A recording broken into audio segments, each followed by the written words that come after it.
আর কিনা লইলাম 2টা মহিষ দিয়ে আমারে কি কয় না কয় না, যে আমার উস্তাদ চাপা সারা লেগে পরে এক্সপার্ট দিয়ে উস্তাদ লগে দেখা কইতা 2টা 5.5 লাখ টাকা মহিষ কিনে লইলাম। উস্তাদ তো কিছু কইব না, এত খুশি হয়ে যাবো কি তুই 5.5 লাখ টাকা 2টা কিনে নিলে কিনে লইনি। আমি ওই তো আমার সাথে বংশং তো লইছি, এটা ধরে জানে না, যাই উস্তাদের কাছে যাই। ওরে আড়ে পাড়াইলাম 2টা গরু আনতে, 5.5 লাখ টাকা দিলাম, এখন হয়তো আইতেছে না। এই বছরে মনে আর আমার চাপা মারা রইব না।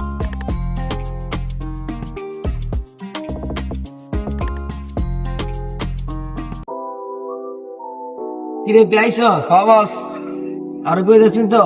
না, এটা কি করে কোন যাবো নাকি? এর বলে তো আমার এবছরে চাপাবাজি শেষ, বুঝলেন? কিনছি 2টা মহিষ। কি কস? বস